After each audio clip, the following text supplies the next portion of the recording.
Yamakado est né de l'histoire d'une rencontre entre deux personnes, en fait, Hiroyuki et moi-même. Et c'était il y a à peu près 35 ans. On était chacun en train de faire un voyage, chacun dans notre sens.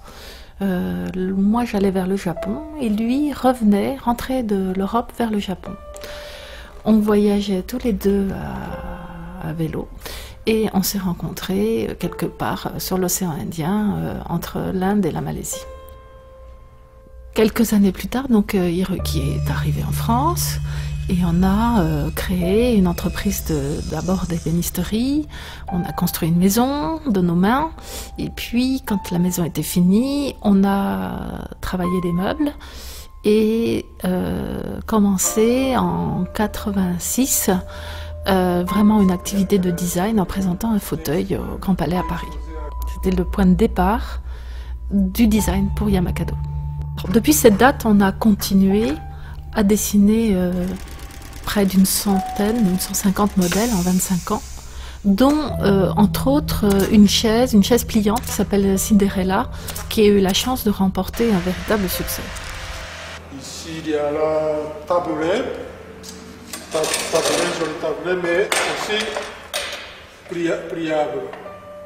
Cette chaise, qui est une chaise de haute facture, a la particularité de se plier vers le bas et d'être très minimaliste dans sa ligne et dans sa fonction.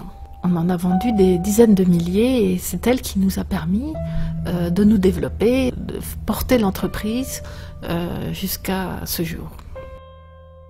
On a compris que c'était important de maîtriser toutes les étapes de la production.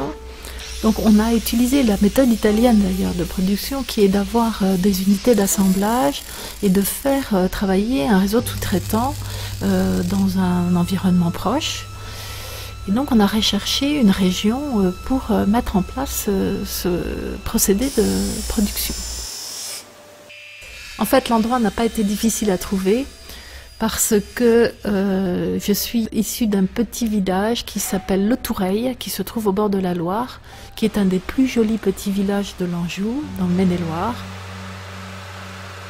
Dans cette région, la région d'Angers, nous avons constaté qu'il y avait en fait un grand nombre de sous-traitants qui pouvaient répondre à nos besoins pour la production de notre mobilier.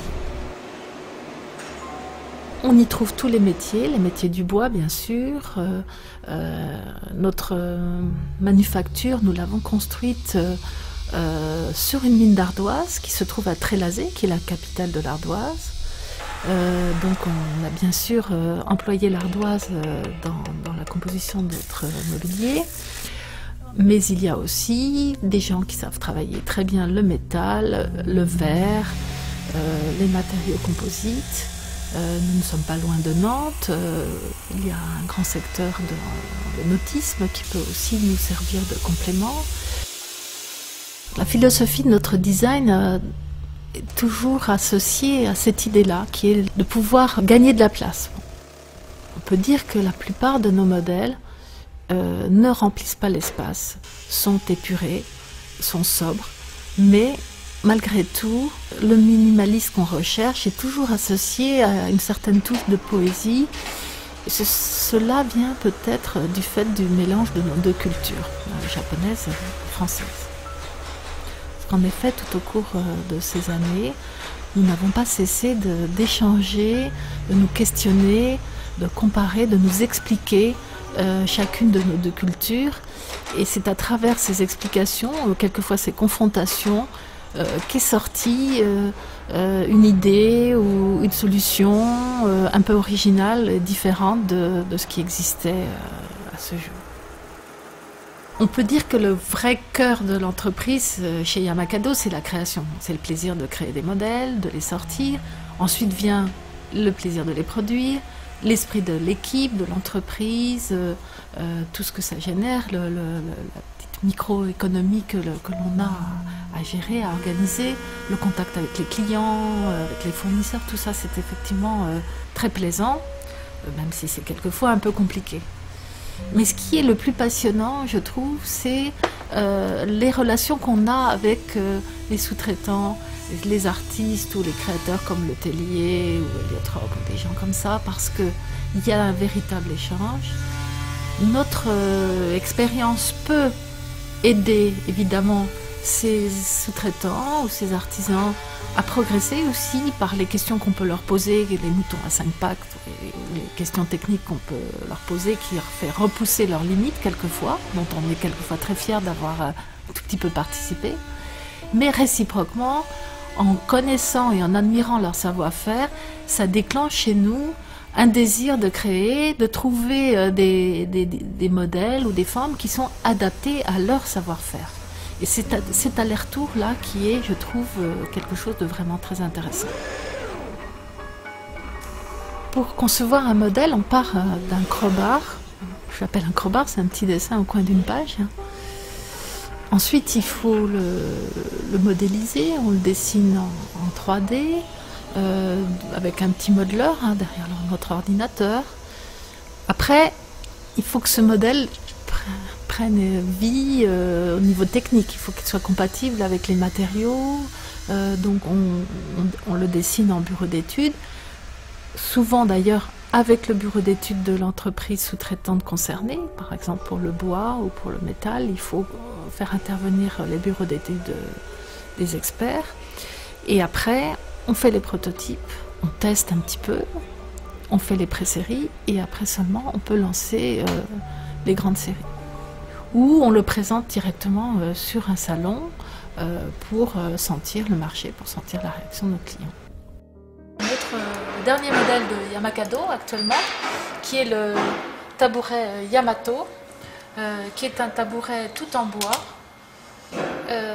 qui est de forme occidentale, on va dire, mais inspiré sur les techniques des cloisons japonaises, les claustras, les shoji, pour l'assemblage. Pour faire connaître notre collection, on a d'abord commencé par présenter les modèles sur des salons. Donc, on a participé à de nombreux salons depuis 1986, à Paris, à Cologne, à Milan. On est même allé jusqu'à New York, à Singapour. Chaque année, on est présent donc, dans les grands salons internationaux qui ont lieu à Villepinte, à Paris.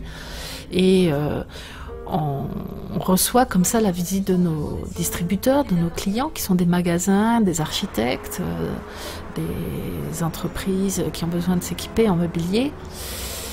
Et au-delà de ça, on a également ouvert un showroom à Paris, une boutique même, qui se trouve au viaduc des Arts, avenue de Ménil, près de la gare de Lyon. Avec nos voyages et puis notre double culture, le fait qu'on a appris plusieurs langues, le fait d'exporter n'est pas vraiment un problème pour Yamakado. On n'a pas vraiment de frontières dans notre tête déjà. On ne fait pas la différence entre vendre à un client français ou vendre à un allemand ou un anglais ou un japonais. Et donc on a, sans difficulté particulière, pris l'habitude dès le début d'exporter et de proposer nos produits à l'étranger. On a été chez Yamakado parmi les premiers à oser mettre des chaises de toutes les couleurs autour d'une table ou de proposer des couleurs très flashy ou très originales, on va dire, pour des salles de réunion, pour des salles de congrès. On a pris à l'espace public les bonnes fonctionnalités pour que donc chez soi on ait une chaise qui tienne la route, qui soit solide, qui soit fonctionnelle. Mais réciproquement, lorsque notre chaise est présentée dans un lieu public, on a fait en sorte que par sa poésie, son charme, elle apporte quelque chose de plus harmonieux, de moins sec, de moins strict que ce qu'on trouve habituellement dans les collectivités, dans les lieux publics. Même si je crois que Yamakado est reconnu comme étant une marque de qualité, respectueuse de faire du bon travail. Il suffit d'aller au Salon de Milan pour prendre des leçons d'humilité. Il y a encore beaucoup de travail qui nous attend pour progresser.